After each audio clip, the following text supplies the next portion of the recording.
She had worn black for a year. Every morning she had dressed in it, moved through the house in it, eaten her meals in it. Black was honest. Black asked nothing of her. Black did not pretend. Now her stepmother was holding up a pink gown and smiling. Not just any pink. Cecilia's pink. The exact shade Cecilia had worn to the Harrington ball the night the Duke of Wexford had asked to be introduced to her. The night everything had begun. The night everything, eventually, had ended. "You'll wear this," her stepmother said, not a question. Elizabeth Ashwood looked at the dress, then at the pearls laid out beside it, then at the small pot of rose water on the dressing table, Cecilia's scent, the one Elizabeth had never been able to wear without feeling like an imposter. "He knew Cecilia," Elizabeth said carefully. "He knew her face," her stepmother replied. "You have her face near enough, near enough." That was what she had been her entire life, wasn't it? Near enough to be useful, not enough to be chosen. She almost said no. She opened her mouth and the word was right there, solid and final, and then her father appeared in the doorway, and she saw his eyes, and she understood that no was not something she was permitted to say. She picked up the pearls. The carriage smelled like Cecilia. Elizabeth noticed it the moment she stepped in, that faint trace of rose water, of powder, of something warm and soft that had always belonged to her sister and never to her. She sat very straight and kept her eyes on the window and told herself it was only a smell. It meant nothing. Cecilia was gone. The smell was just a smell. The dress, however, was not just a dress. It fit her almost perfectly, which was the worst part. She and Cecilia had been nearly the same height, nearly the same build, nearly being the word that had defined Elizabeth's entire existence beside her sister. Nearly as tall, nearly as pretty, nearly as charming. Nearly, always close enough to draw the comparison, never close enough to win it. She had loved Cecilia anyway. Completely, without reservation, the way you love someone who has no idea they are outshining you, because they are simply being themselves. That was the thing about Cecilia. She had never tried to be the brightest person in the room. She simply was. And now she was gone, 1 year and 11 days, taken by a fever that had moved through her in a single terrible week. And Elizabeth was sitting in her sister's dress, wearing her sister's pearls, carrying her sister's name into the house of the man who had once intended to marry her. Her father had been very clear in his instructions the night before. "Wexford doesn't need the details," he had said, not looking up from his papers. He knew Cecilia socially. He was not present at the funeral. There is no reason to lead with grief. He was her fiancé, Elizabeth had said. He was briefly her fiancé. The engagement ended. He has not been in contact with this family since. Her father had finally looked up. "You are going as a guest, a family connection, nothing more. Let him draw his own conclusions. And if he asks my name, give it. Elizabeth Ashwood is not a lie. It is simply incomplete. Incomplete. Another word that had followed her all her life." She pressed her forehead briefly against the cold glass of the carriage window and watched the countryside flatten into something grander, the hedgerows giving way to open land, to iron gates, to a long drive lined with elm trees standing in the gray afternoon light like sentinels. Wexford Manor. She had never seen it before. Cecilia had described it once, enormous, Elizabeth, and so serious. Every room looks like it's waiting for something important to happen. And Elizabeth had laughed and said it sounded exhausting, and Cecilia had laughed too, and that had been 3 months before the engagement ended, and neither of them had spoken of Wexford again. Elizabeth had never asked why the engagement ended. She had wanted to. But Cecilia had looked in those last weeks like a person carefully not falling apart, and Elizabeth had not wanted to be the one to push her. She wished now, fiercely and too late, that she had asked. She reached for her gloves and noticed for the first time the small bag tucked into the corner of the carriage seat. Cecilia's bag, the cream one with the tarnished clasp, the one she had carried everywhere that last season. Elizabeth's stepmother must have packed it without thinking, or perhaps with too much thinking. It was impossible to know. Elizabeth picked it up. It was light, nearly empty. She opened the clasp. Inside was a single folded letter. The seal had been broken, but it had never been sent. The address on the front was incomplete, only a name, James. Elizabeth's hand went still. James Wexford, the Duke himself. A letter written to him, sealed, never sent. The carriage slowed. Through the window, the manor's front steps came into view, and on them a figure, tall, dark-coated, utterly still, stood waiting. Elizabeth closed the clasp. She did not read the letter. She was not sure she could bear to. But she did not put the bag down either. She held it in her lap as the carriage door opened, as the cold air rushed in, as a footman offered his hand and the world outside became suddenly, irreversibly real. She stepped out. Across the gravel, the Duke of Wexford looked at her. His face gave nothing away. But for one fraction of a second, one brief, unguarded moment that was gone before she could be certain she had seen it, something moved behind his eyes. Not recognition. Something older than that. Something that looked almost like grief. The Duke did not smile. Elizabeth had prepared herself for many things on the drive over: awkward questions, polite indifference, the particular cruelty of a man who looked at her and saw only a poor substitute for what he had lost. She had prepared herself to be overlooked, assessed, found wanting. She had not prepared herself for this. A man who looked at her as though she were a problem he had not expected and did not yet know how to solve. "Miss Ashwood," he said. His voice was low and even, a voice that had learned, somewhere along the way, not to give itself away. "Your Grace," she curtsied. The dress rustled around her, Cecilia's dress, making Cecilia's sound. He said nothing for a moment. His eyes moved over her face with the careful attention of someone who was not being rude exactly, but was not pretending either. Then he said, quietly, almost to himself, "You look nothing like her." Elizabeth felt the words land somewhere behind her ribs. "No," she agreed, "I never did." Something shifted in his expression. Not warmth, not yet, perhaps not ever, but a slight recalibration, as though she had answered a question he hadn't meant to ask aloud. He stepped back and gestured toward the door. "You must be cold. Come inside." The house remembered Cecilia in every room. Elizabeth noticed it the way you notice a smell, gradually, then all at once. It was not obvious. There was no portrait on the wall, no monogram on the curtains. It was subtler than that and therefore worse. It was in the flowers. Cecilia had always preferred white flowers, not because she was conventional, but because she said colored ones made her feel crowded. Every vase in Wexford Manor held white flowers. It was in the music on the pianoforte in the drawing room. A particular piece Elizabeth recognized. A simple melody Cecilia had played badly and cheerfully for years. The sheet music still open, as though someone had recently turned to it. It was in the book left spine up on the side table near the window. A volume of poetry Cecilia had mentioned in a letter once, saying the Duke had sent it to her. He had not packed these things away. He had not moved them at all. Elizabeth walked through the rooms during the brief tour. Mrs. Holt, the housekeeper, a small, precise woman with kind eyes, gave her before dinner, and she said nothing, and she touched nothing, and she understood with a slow, settling certainty that she had walked into a house that was still in mourning. The Duke simply hadn't told anyone. Dinner was quiet. There were no other guests, which Elizabeth had not expected. She had imagined a gathering, safety in numbers, the blessed cover of conversation that had nothing to do with her. Instead, it was just the two of them at opposite ends of a table built for 16, with candles between them and the sound of cutlery that seemed very loud. The Duke was not unkind. He asked about the journey. He asked whether her rooms were comfortable. He asked, with the dutiful politeness of a man who had been raised to fill silences, about the family's estate in Derbyshire. Elizabeth answered everything carefully. Not falsely, she was not lying, she was simply not volunteering. Her name was her name. Her home was her home. Everything she said was true.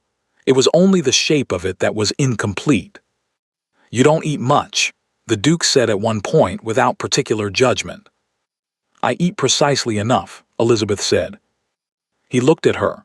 For the first time that evening, something almost human crossed his face.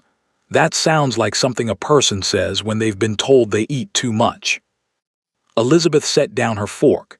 It sounds like something a person says when they're sitting across from a duke they met 3 hours ago and would prefer not to be observed quite so closely. The silence that followed lasted 4 full seconds. Then the Duke said, "Fair enough," and returned to his meal. It was not a smile, but it was, Elizabeth thought, the shape that a smile might take in a man who had forgotten how. After dinner she sat in the drawing room alone. The Duke had excused himself, something about correspondence, delivered with the efficiency of a man who had a ready supply of excuses. Elizabeth did not blame him. She was a stranger in his house, wearing his dead fiancé's perfume, and she suspected he needed the walls of his study around him more than he needed company. She sat near the fire and looked at the music on the pianoforte. After a while, without quite deciding to, she reached over and closed it. It felt like the right thing to do. She wasn't sure for whom.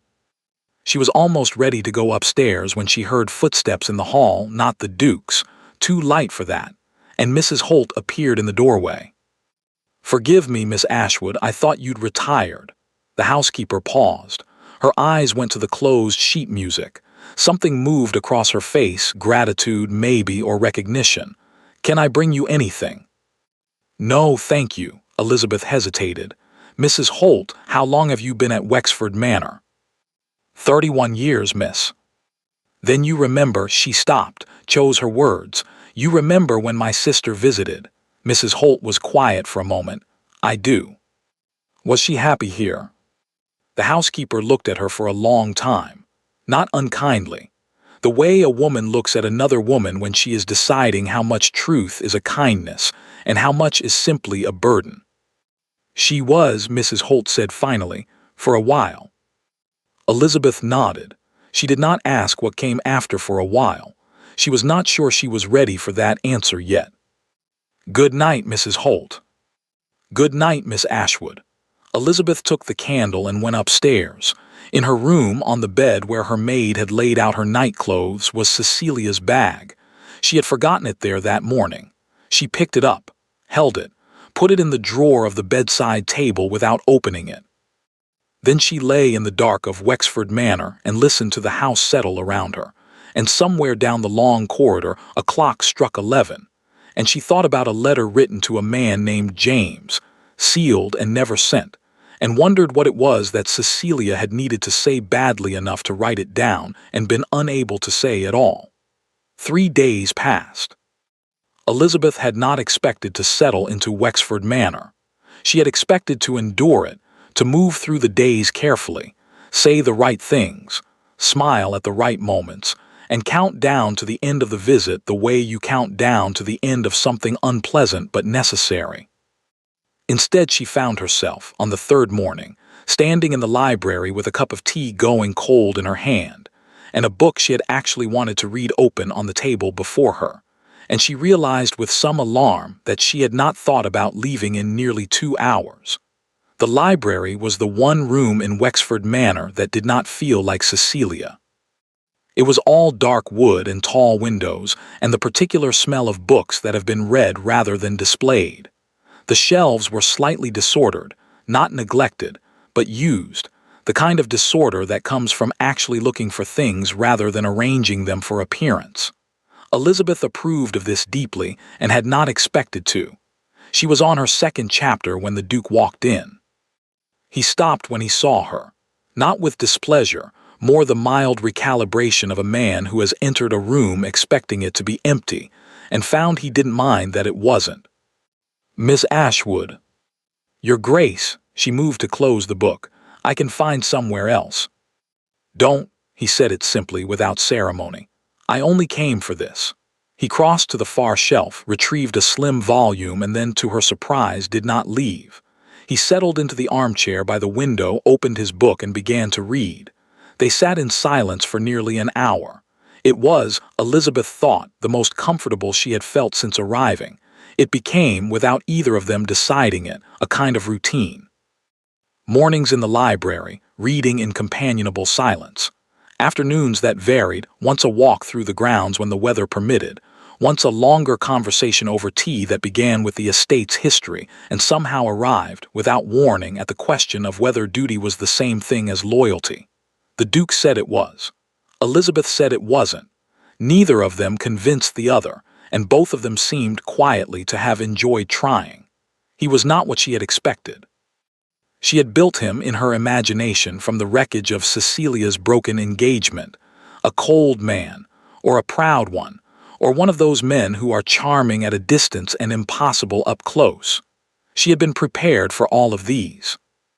She had not been prepared for a man who listened, who asked questions and then waited, actually waited for the answer, who had the rare and disarming quality of appearing to find her interesting, not as a woman to be assessed, but as a person who had thoughts worth hearing. It made her more careful, not less. Because every time she felt herself beginning to relax, she remembered the dress, the pearls, her father's voice, let him draw his own conclusions. She was here under false pretenses, wearing her sister's things, and this man had loved her sister, and she was sitting in his library drinking his tea and finding him. She did not finish that thought. On the fourth afternoon, he suggested they walk to the stables. It was a mild suggestion, made in passing, the kind of thing that required no particular answer. Elizabeth fell into step beside him, and they crossed the lawn in the thin autumn light, and she was thinking about something he had said earlier. About the north field, about a drainage problem. She had been half listening, when they rounded the corner of the hedge and the stables came into view. The smell hit her first, hay and horses and leather. Then the sound, a soft stamping, a low exhale from somewhere inside. She stopped. It was involuntary, a small, embarrassing flinch quickly controlled, but he noticed. Of course he noticed. She was beginning to understand that very little escaped him. He didn't say anything immediately. They walked a little further. He spoke briefly with the groom, and Elizabeth stood at a careful distance and kept her expression pleasant and looked at a point somewhere above the stable door. On the way back to the house, he said, without looking at her, "Your sister never mentioned she was afraid of horses." Elizabeth's heart stopped. "She wasn't," Elizabeth said carefully. "She loved them." "I know," a pause. "I was asking about you." The ground felt suddenly unreliable beneath her feet. She kept walking, kept her voice even. "What makes you think I'm afraid?"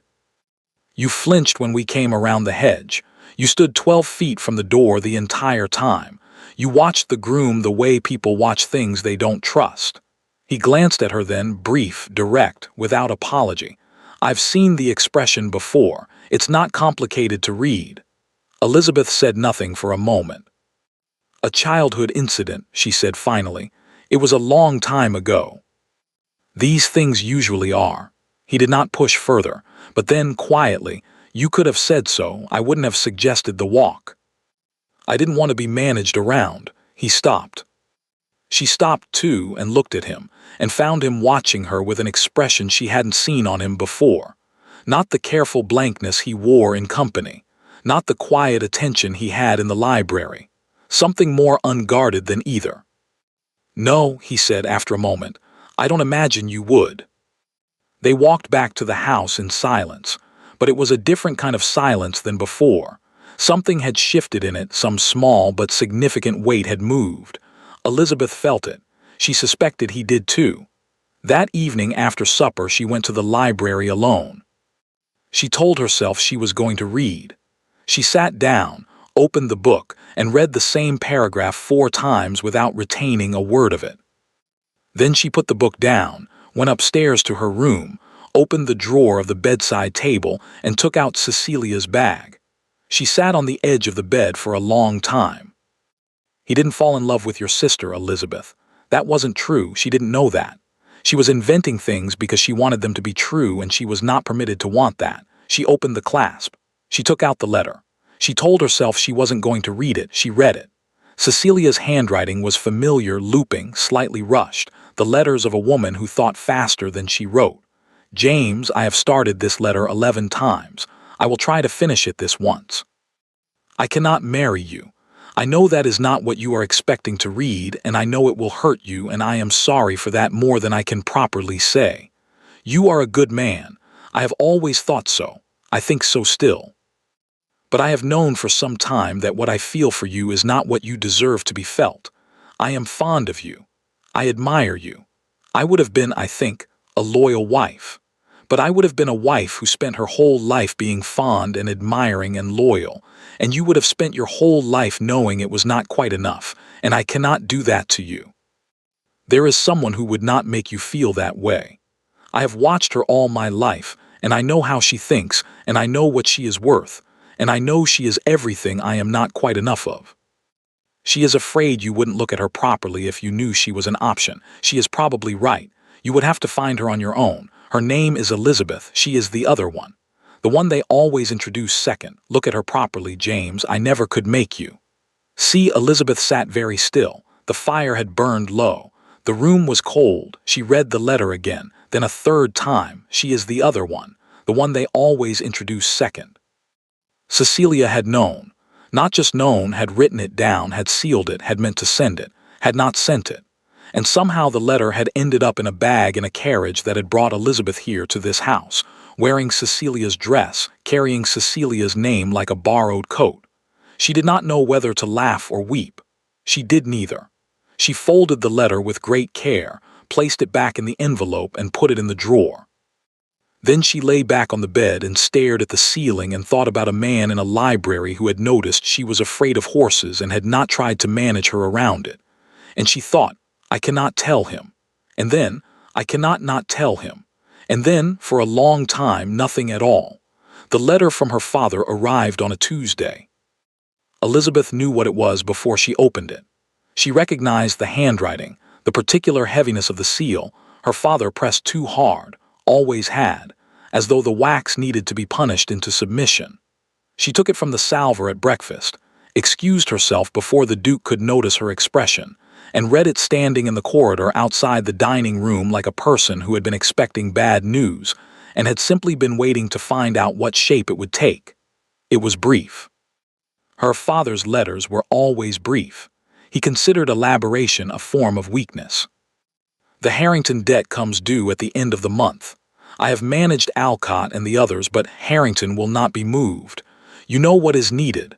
Do not waste time on sentiment. She folded it, put it in her pocket, stood very still in the corridor for a moment, listening to the sound of the Duke's cup being set down in the dining room, the rustle of his newspaper, the ordinary sounds of a man who did not know that someone in his house was trying to calculate the price of him. She went upstairs and did not come down until she was certain her face was her own again. She avoided him that morning. It was not difficult. The manor was large enough that avoidance required only intention, not effort.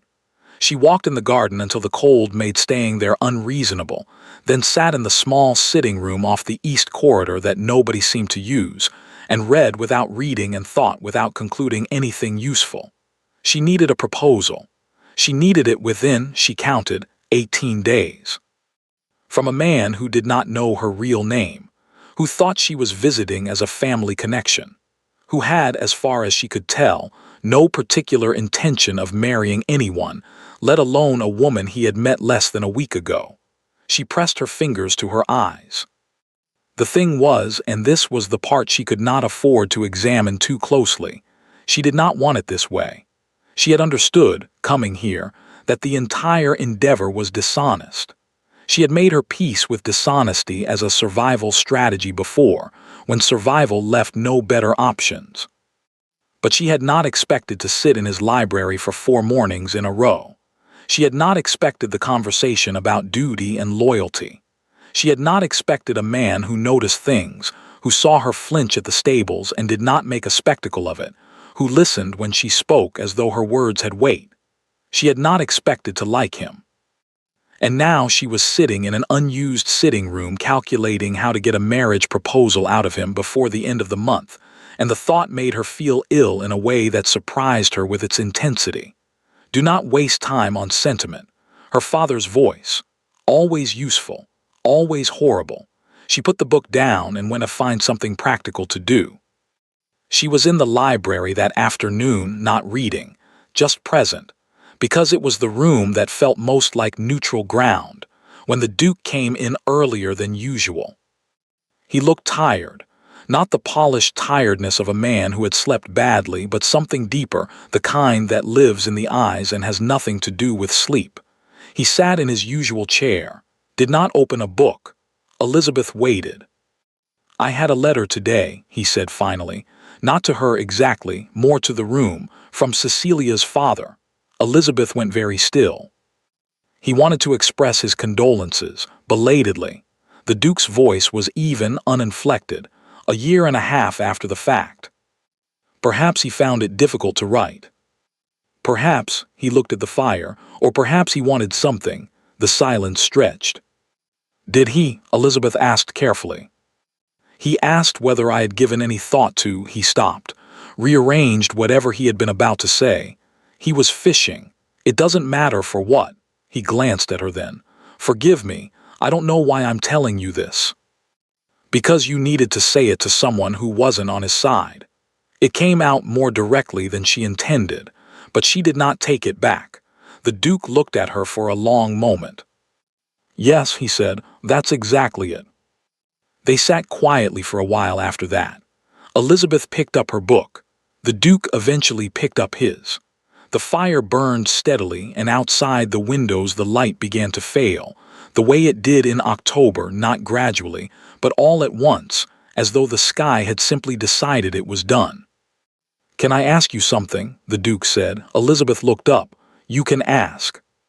Something moved across his face, not quite a smile, but its first cousin. Cecilia never said that.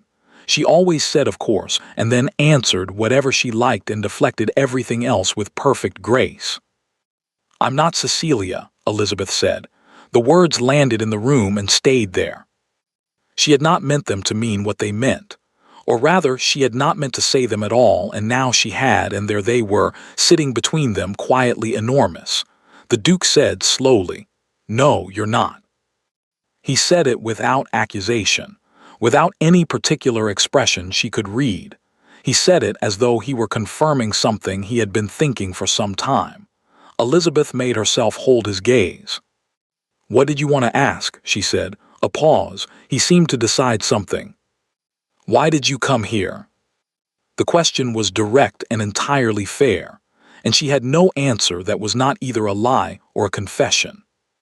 "My father thought it would be beneficial," she said, "for the family connection."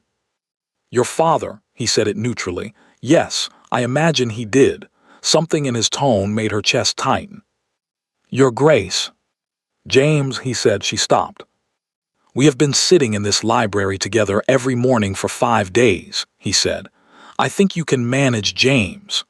The unexpected simplicity of it, the ordinariness, the almost ordinary warmth of it caught her entirely off guard.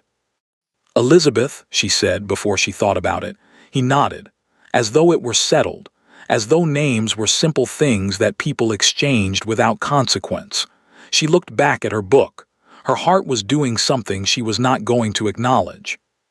She found him that evening standing at the window of the drawing room in the dark, not reading, not doing anything, just standing and looking out at the grounds in a way that made her stop in the doorway and consider retreating without being seen. She was not quick enough. "Come in," he said without turning. "Unless you'd rather not." She came in. She sat in the chair nearest the door, which felt honest. He stayed at the window. After a moment he said, still looking out, "She ended the engagement by letter." Elizabeth did not speak. "I had been in the country for 3 weeks, estate business. I came back and there was a letter. She had found someone else," it said. A pause. "I didn't believe it. I had seen her a month before that and there was no one, but she didn't answer my reply. And then he stopped. And then she was gone." The fire crackled. "I never knew why," he said quietly. "I've spent a year and a half not knowing why." Elizabeth thought of the letter in the drawer upstairs. I cannot marry you. You would have spent your whole life knowing it was not quite enough. She thought, he deserves to know. She thought, if I tell him, I have to tell him all of it. She thought, I cannot tell him all of it yet. Perhaps, Elizabeth said carefully, she thought she was doing you a kindness. He turned from the window, looked at her across the dim room. That's a very specific thing to say. It's a very common reason. He studied her for a moment. Then, did she talk to you about it? The question was quiet and direct and landed in her chest like a stone in water. Not directly, Elizabeth said, which was true. He nodded slowly, turned back to the window. I keep thinking, he said, that if I had just come back sooner or written more, or he stopped himself. Forgive me, this is not appropriate conversation. You said that about the wrong things, Elizabeth said. Again, he looked at her. You keep apologizing for saying true things, she said, and not apologizing for the things that actually warrant it. A beat. What things warrant it? I don't know yet, she said, but I'll tell you when I find them.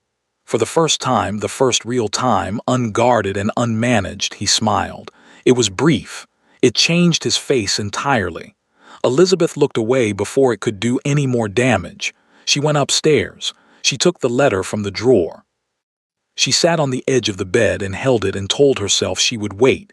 She would find the right moment. She would find a way to tell him that was not a catastrophe. Then her father's letter fell out of her pocket onto the floor. Do not waste time on sentiment. She put both letters in the drawer. She did not sleep for a very long time. Her father arrived on a Thursday. Elizabeth had not been warned. That was, she understood immediately, intentional. A warning would have given her time to prepare, to position herself, to manage the introduction, to control what happened in what order. Her father did not like variables. He had not introduced himself. She was in the library when she heard the carriage on the drive. She was at the window when she saw him step out.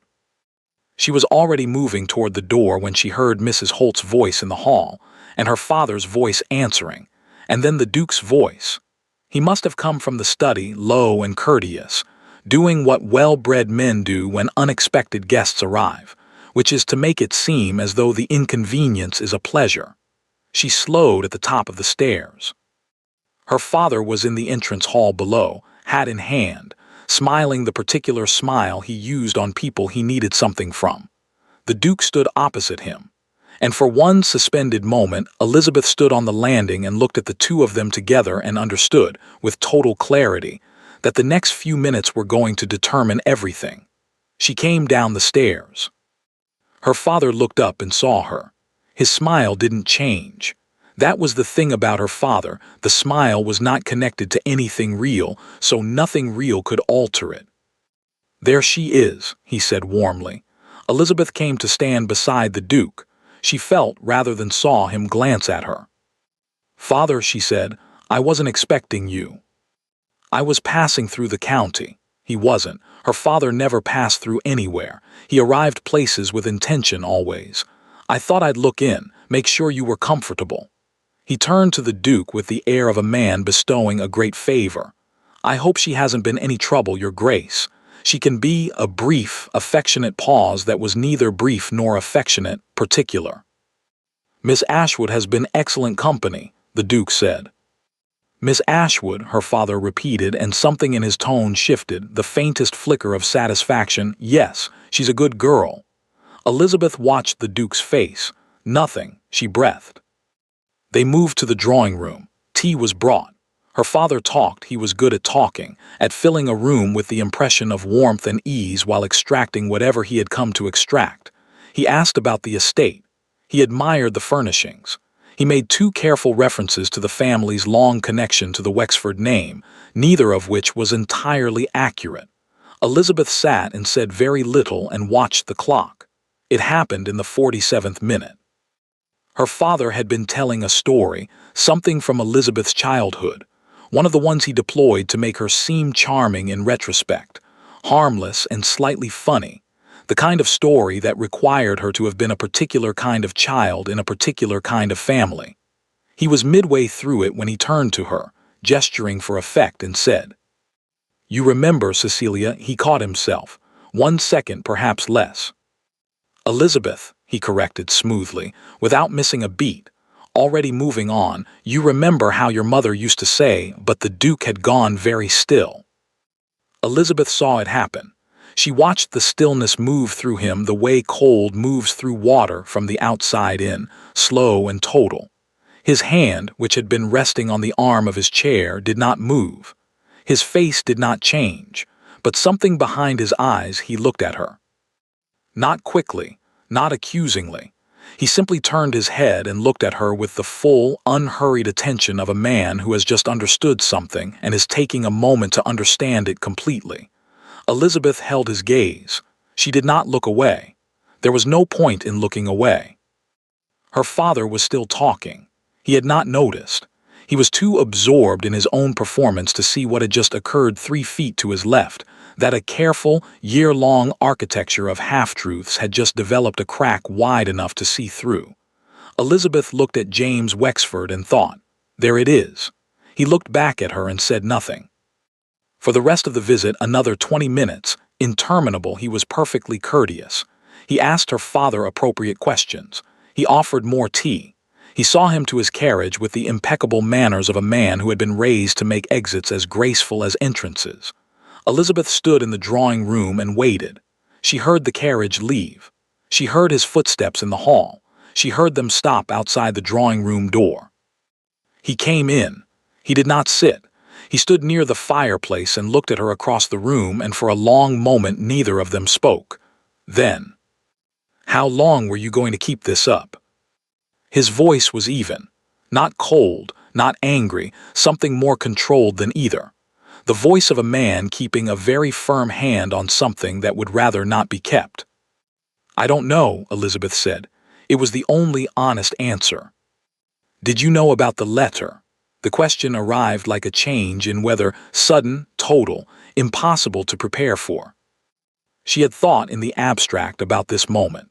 She had run through versions of it in the dark of her room on nights when sleep wouldn't come. She had imagined herself saying something measured, something that provided context before confession, something that made the shape of it comprehensible before he had to feel it. Instead, she said, "Yes," 1 word, no architecture around it. His jaw tightened, almost imperceptibly. "Did you read it?" The fire crackled. Outside the window a bird called once and went silent. "Yes," she said again. He turned away from her, looked at the fireplace. A long silence settled in the room, not the comfortable silence of the library, not the companionable quiet of 2 people who had found an unexpected ease with each other, but something heavier and less forgiving. "You came here knowing," he said. "I came here not knowing what was in it." She kept her voice steady. "I found it in the carriage. I didn't read it until later." "But you read it." "Yes." "And you said nothing." She did not answer that.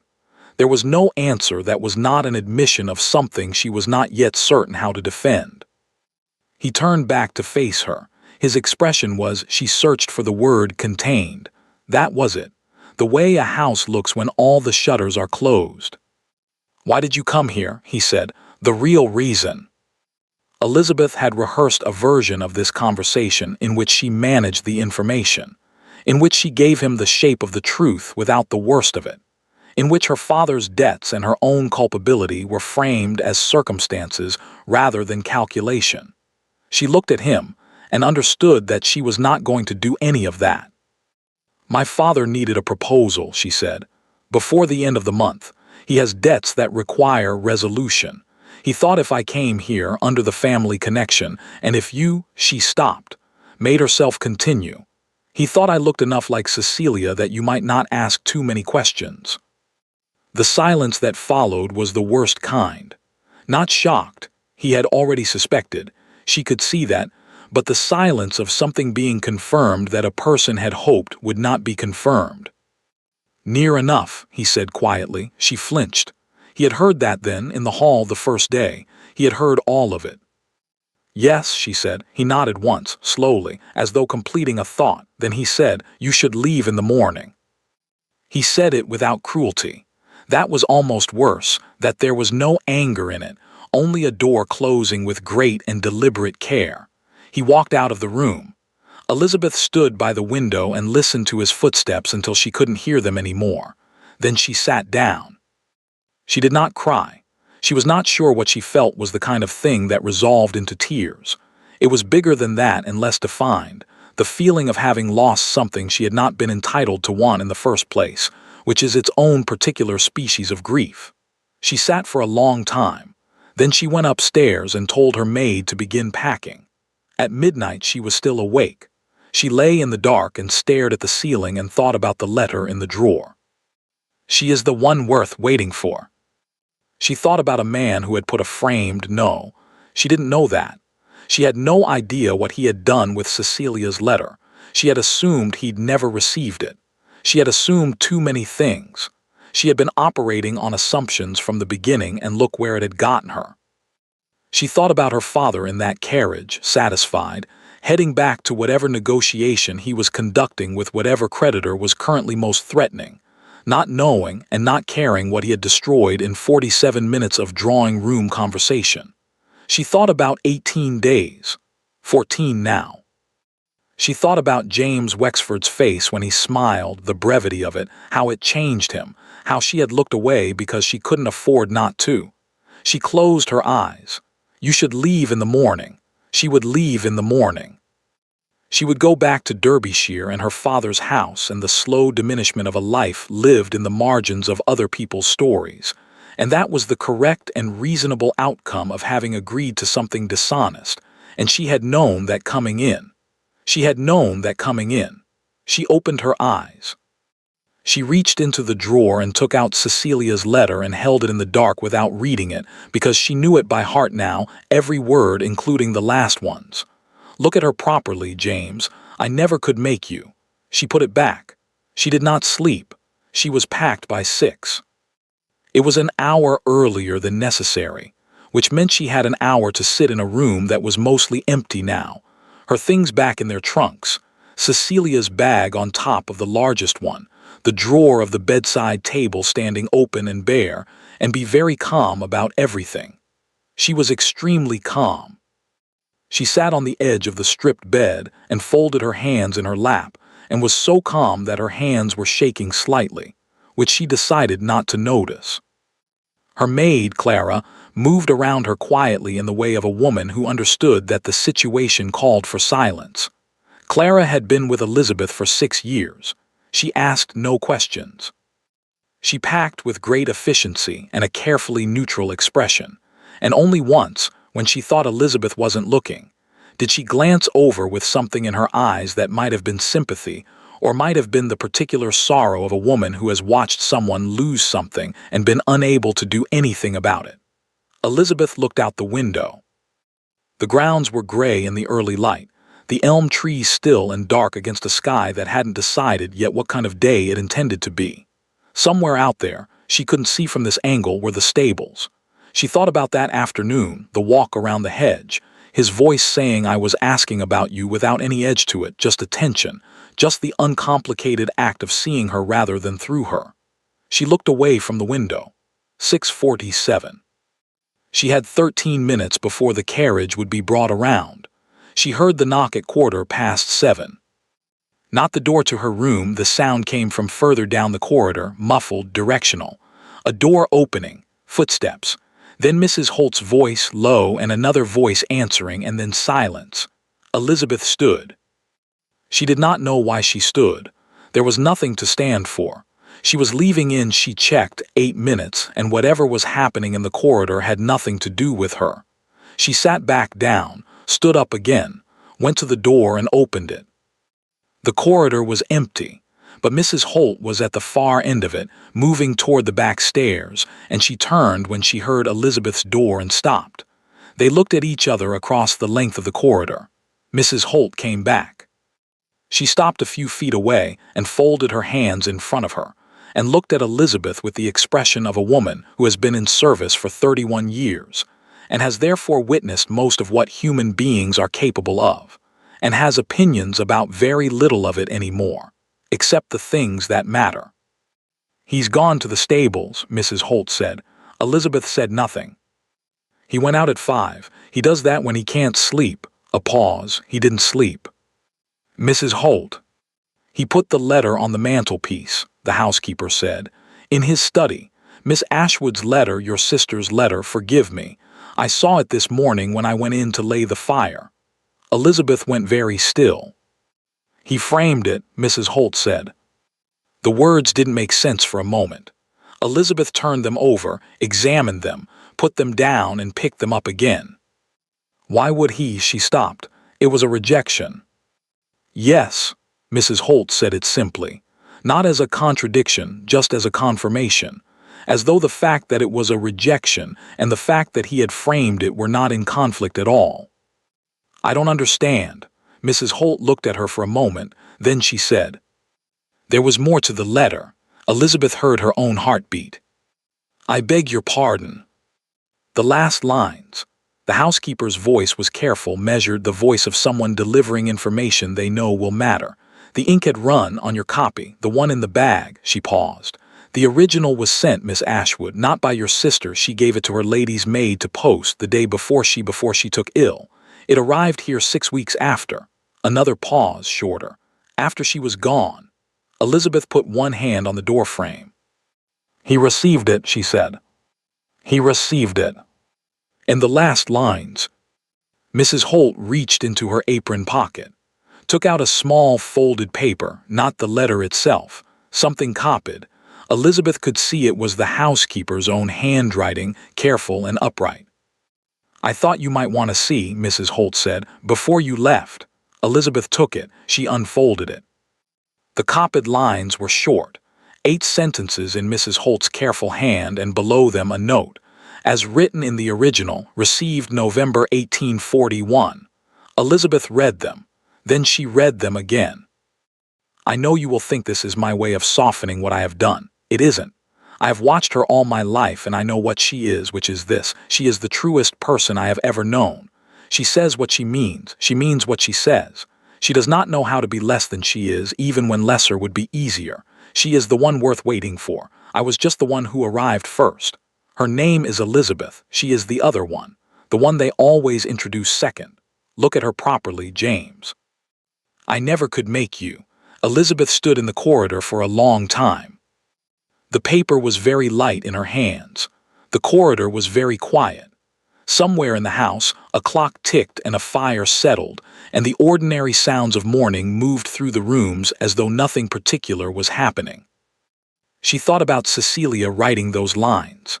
Cecilia, who had known, who had always known, who had broken her own engagement, not because she had found someone else, which had never been true, but because she had looked at James Wexford and understood that fond was not enough, that loyal was not enough, that a marriage built on nearly would make them both smaller over time. And who had looked at Elizabeth, quiet, particular, always second, always nearly, and seen something that Elizabeth had never managed to see in herself. She thought about a man who had received this letter 6 weeks after Cecilia died, who had read it alone in this house, already grieving, who had read Look at Her properly about a woman he had never met, written by a woman he had just lost, and had somehow framed it and put it on his mantelpiece, not as a memorial, as a reminder. She folded the paper very carefully and put it in her pocket. Thank you, Mrs. Holt, she said. Mrs. Holt nodded. Then, with the quiet precision of a woman who has said exactly what she intended, the stables are past the east garden, through the gate in the wall.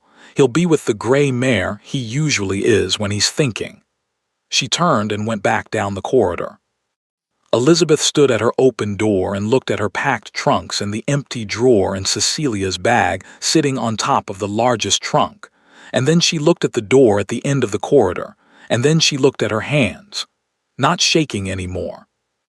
The east garden was cold and gray and smelled of wet stone and the last of the autumn roses, brown at the edges now, holding on past their season with a stubbornness she found she respected. The gate in the wall was iron, heavy, the kind that requires intention to open. She opened it. The stables were ahead of her across a stretch of gravel, and she could hear, even from here, the low sounds of horses, the exhale, the shift, the small comfortable noises of large animals in warm spaces. Her feet slowed without her permission. She made them continue. She stopped at the stable door.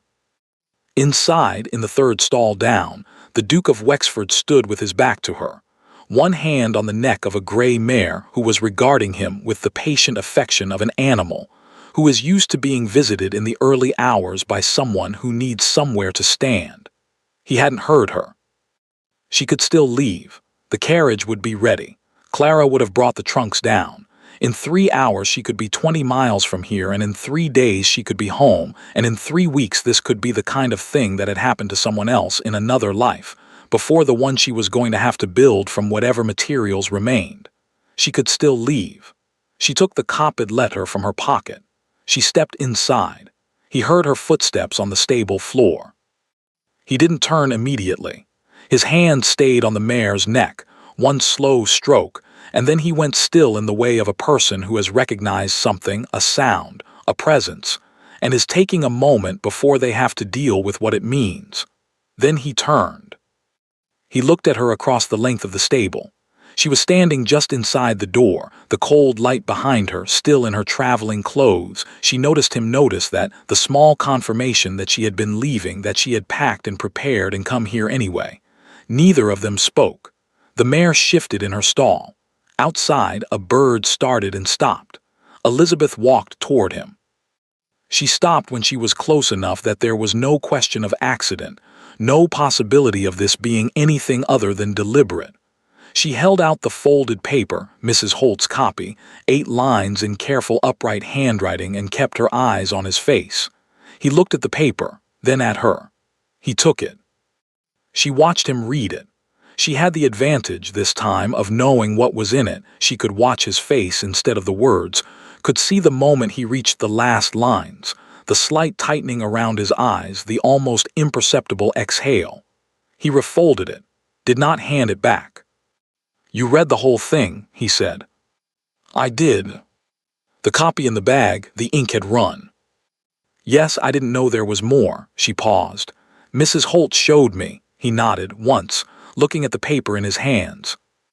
"And you still almost left," he said quietly. "I did almost leave." "What stopped you?"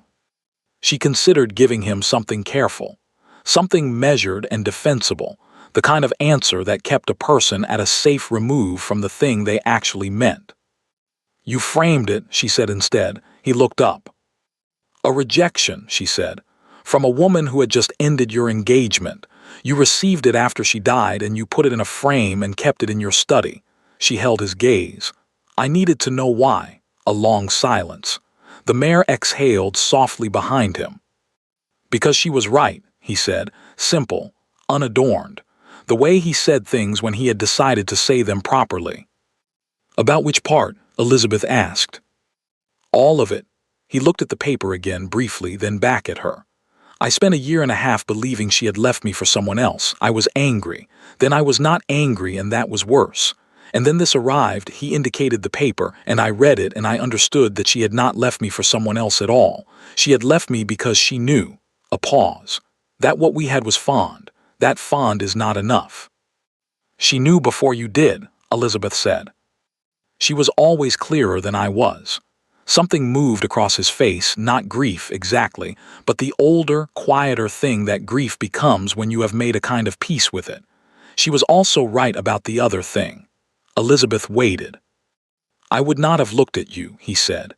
"If I had known from the beginning, if your father had written and said, 'I have another daughter, may she visit,' I would have said no. I was not looking. I had decided very thoroughly that I was done with looking. And now," he was quiet for a moment, "now I have spent 10 days sitting in a library with a woman who argues about duty and loyalty and tells me when I'm apologizing for the wrong things." A pause. "And who came to my stable at 7 in the morning in her traveling clothes rather than simply leaving." "I nearly simply left." "But you didn't." "No." He took one step toward her. Just one, enough to close half the distance between them, enough to make the space feel different, smaller and more deliberate. "Your father's debts," he said. She stiffened.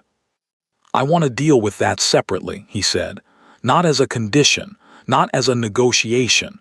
Separately because it has nothing to do with what I'm about to say, and I need you to understand that before I say it."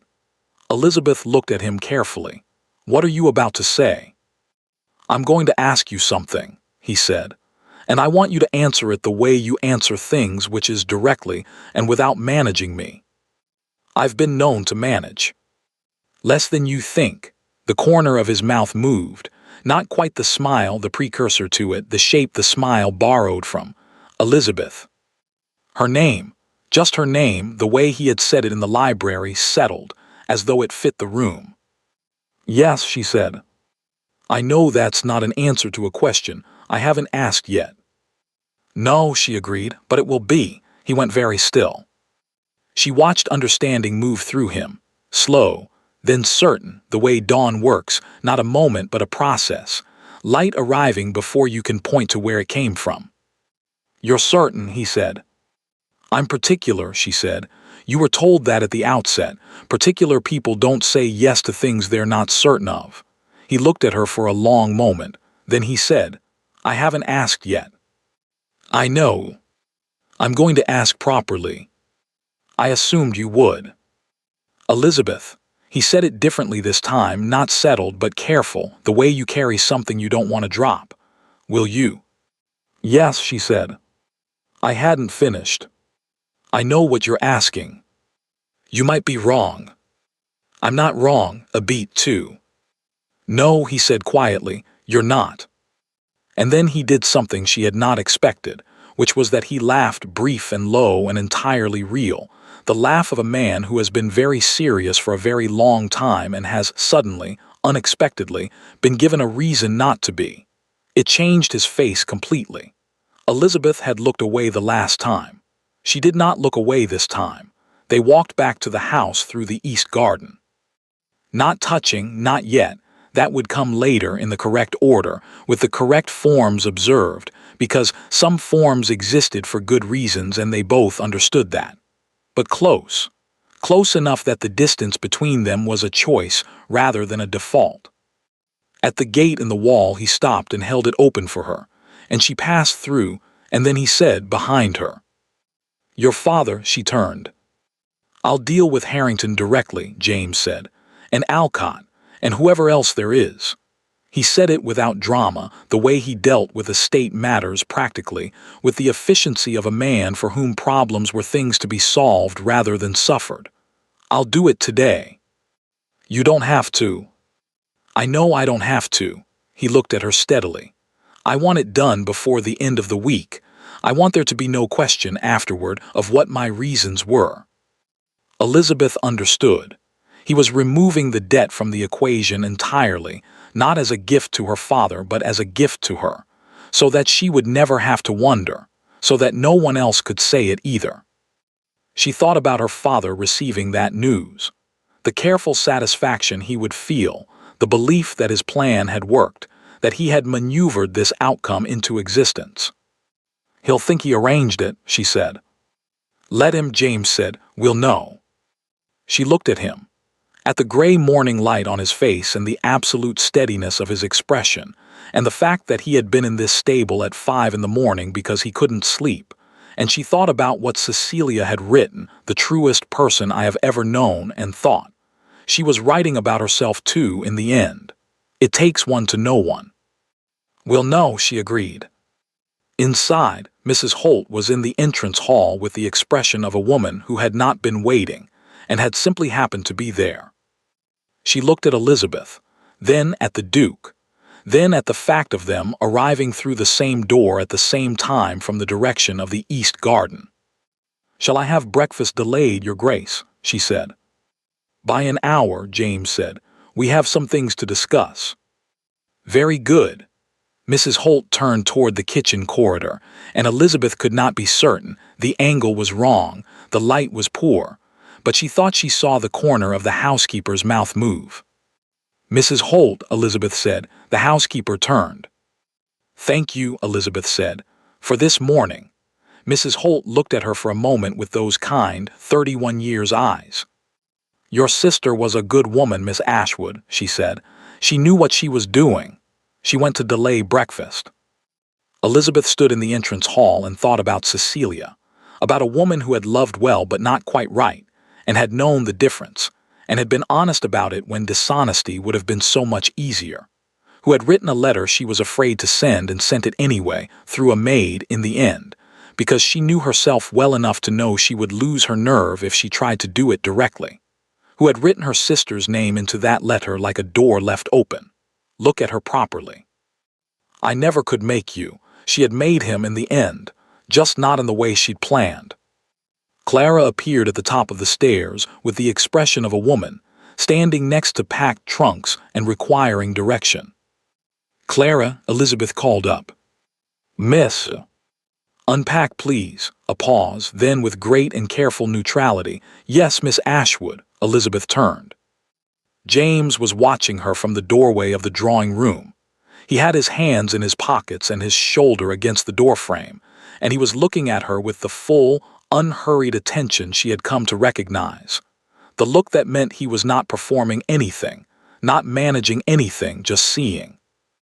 "Breakfast in an hour," he said. "I'll be there in 50 minutes, she said. "I have a letter to write." "To your father?" "To my father," he nodded. "Tell him the debt is settled." "I'll tell him rather more than that," she said. Something moved in his eyes, warmth, she thought, or the beginning of it, the first real warmth of a thing that was going to grow considerably. "I don't doubt it," he said. Elizabeth went upstairs. She sat at the small writing desk in her room, she thought, because it was now, and took out a sheet of paper and wrote her father a letter that was not brief and was not kind and was not any of the things his letters to her had always been. It was honest. It was complete. It had no missing lines. The anniversary fell on a Tuesday. Elizabeth noticed it the way she noticed most things now, not with the braced, careful attention of a woman managing herself through something difficult, but with the open, unguarded awareness of someone who had learned, slowly and with some effort, that paying attention to the good things was not a form of tempting fate. 1 year. She was in the library when she realized it, not because she had been counting, she hadn't, not consciously, but because the light through the tall windows was exactly the same as it had been that first morning, that particular flat October light that couldn't decide between gray and gold and settled for both, and she had looked up from her book and the light had told her. She sat with it for a moment. Then she got up and went to find James. He was in the study. He was always in the study in the mornings, which she had initially found inconvenient and had come to find, in the way of things that are reliable, quietly comforting. She knocked twice, their knock, the one that meant it's me and I'm coming in, and opened the door without waiting. He looked up from his correspondence. She crossed the room, sat in the chair across from his desk, the chair she had claimed as hers through repeated occupation, in the same way she had claimed various other things in Wexford Manor through the simple force of being consistently, unapologetically present, and looked at him. He looked back. "What's happened?" he said. "Nothing's happened." "You have your something has happened face." "I have one face," she said. "You've simply learned to read it." That took approximately 4 days. He set down his pen. "What is it?" "It's been a year," she said. He was quiet for a moment. Then he nodded, slow, the way he did when he was feeling something that he was going to take care with. "It has," he said. They looked at each other across the desk and the morning and the year that had accumulated between them, the arguments and the silences, and the long evenings in the library and the cold mornings, and one very memorable disagreement about the Northfield drainage that had lasted 3 days and ended, as their disagreements generally did, in a draw that satisfied neither of them and amused both. "I want to visit her," Elizabeth said, "today if you'll come." "Of course," he said, as though it required no consideration at all. Cecilia was buried in the churchyard at Ashworth, which was 3 hours from Wexford Manor and had therefore, until this year, been the kind of journey Elizabeth made alone or not at all. She had not made it alone this time. James had come in November and in March and now in October, and each time he had stood beside her at the grave with his hands clasped behind his back and said very little, because he understood, had always understood. She thought from the very beginning that some presences are not about words. Today was no different.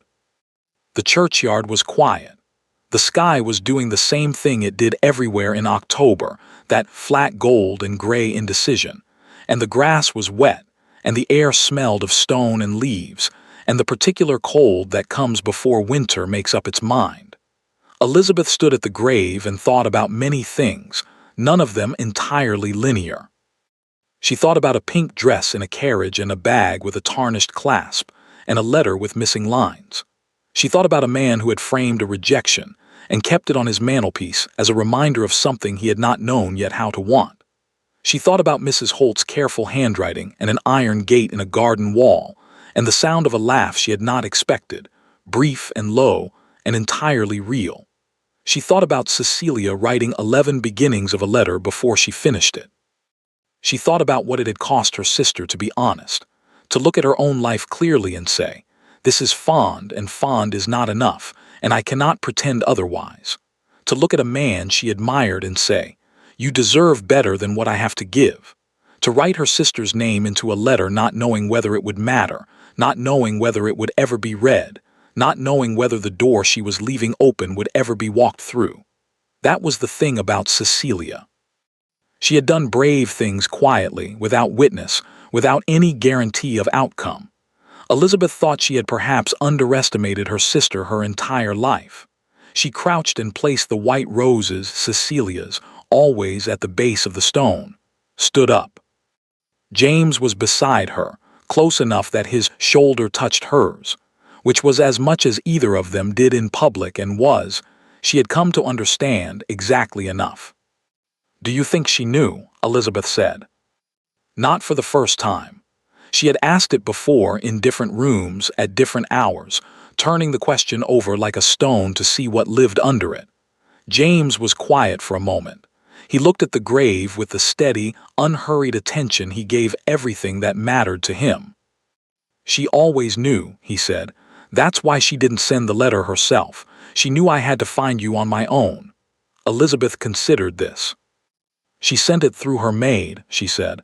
6 weeks later, that's not quite leaving it to fate." "No," James agreed.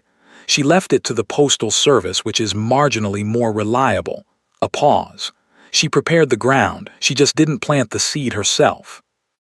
Elizabeth looked at the gravestone. At Cecilia's name in the stone, the dates beneath it, the modest, honest simplicity of it. Cecilia had never wanted anything elaborate. "She would have been insufferable about it," Elizabeth said. "If she'd lived, she would have taken credit at every opportunity." "Completely," James said. "She would have told the story at every dinner party for the rest of her life. She would have embellished it. Significantly. Added details that weren't there. Made herself more central than she already was." He paused, "which is saying something." Elizabeth laughed. "It came out freely. No management, no calculation, just the clean, uncomplicated sound of something genuinely funny in a place that held genuine grief, which was, she had learned this year, not a contradiction. You could stand at a grave and laugh. The person in it, if they had been the right kind of person, would have wanted you to. Cecilia had been the right kind of person. James looked at her when she laughed. He did that, noticed it, marked it, gave it his full attention as though it were something worth recording. She had stopped looking away when he did it. "Come on," he said, "it's cold." "It's October." "Yes, and you've been standing in it for 20 minutes. I'm particular about fresh air." "You're particular about everything," he said, which was true, and which he said the way you say things that are true and that you have decided to enjoy rather than manage. They walked back through the churchyard. The gate was iron, heavy, the kind that required intention. He held it open. She passed through. In the carriage on the way home she fell asleep somewhere past the second hour, which she would have considered undignified a year ago, and had since revised her position on, because some dignities were less useful than they appeared, and sleep in a moving carriage was not one of the things worth performing alertness for. She woke when the carriage slowed on the Wexford Drive. James was reading. He had at some point put his coat over her, which she had not asked for, and which she was not going to comment on because commenting on it would mean acknowledging it, and acknowledging it would make it smaller somehow, would reduce it from the thing it actually was, which was the quiet, daily, undemonstrative constancy of a man who noticed what people needed and provided it without requiring credit. She sat up. He looked over. "We're back," he said. "I can see that," she said. "You snore slightly." "I absolutely do not." "It's very quiet," he said, "almost imperceptible. I only mention it because I find it." "Do not finish that sentence." "Reassuring," he finished. She looked at him, he looked back. Outside the window, the elm trees lined the drive the way they always did, standing in whatever light was available with the patient indifference of things that have been there long enough to have stopped being surprised by anything. The carriage stopped. The door opened. Wexford Manor stood at the end of the drive in the October light, enormous, serious, every room looking as though it were waiting for something important to happen, and Elizabeth stepped out and looked up at it and thought, "Mine." Not in the way of acquisition, not in the way her father thought about things. In the way of belonging, the way you belong to a place that has let you into it, that has shown you its grief and its silences, and its white flowers and its housekeeper who keeps copies of important letters, and its library that smells of books that have been read rather than displayed, and has made room for you without requiring you to be anyone other than what you are. James came to stand beside her. They stood looking at the house for a moment, the way people stand and look at things they have come to love. "Next year," Elizabeth said, "I'd like to plant something in the East Garden." "What sort of something?" "Roses," she paused, "white ones." He was quiet for a moment. "Yes," he said, "all right." They went inside. That evening after dinner, Elizabeth went to the study. She did not knock. She came in and crossed to the mantelpiece and stood before it and looked at what was framed there, Cecilia's letter, the original, the handwriting she would have known anywhere, the ink slightly faded now from a year of firelight. She read the last lines. "She is the one worth waiting for. I was just the one who arrived first. Her name is Elizabeth. She is the other one, the one they always introduce second. Look at her properly, James. I never could make you." She stood there for a while. James came in behind her. She heard him, recognized his step without needing to turn, and he came to stand beside her, and they both looked at the letter in its frame on the mantelpiece. "Thank you," Elizabeth said. "For what?" "For keeping it." He said nothing for a moment. Then, "I wasn't keeping it for sentiment." "I know." "I was keeping it because she asked me to do something," he said, "and I wanted to remember whether I'd done it." Elizabeth turned and looked at him. "Had you," she said, "done it?" He looked back at her with the full, unhurried, unmanaged attention she had come to know, as well as her own name. Better, perhaps, because it was still new enough to feel like something, still carried the small shock of being seen by someone who had looked and not looked away. "Yes," he said simply. The other one he had thought once in this house in that first week, before he had known her name or her laugh or the particular way she went still when she was thinking. The other one. He did not think that anymore. He thought, Elizabeth. Just that.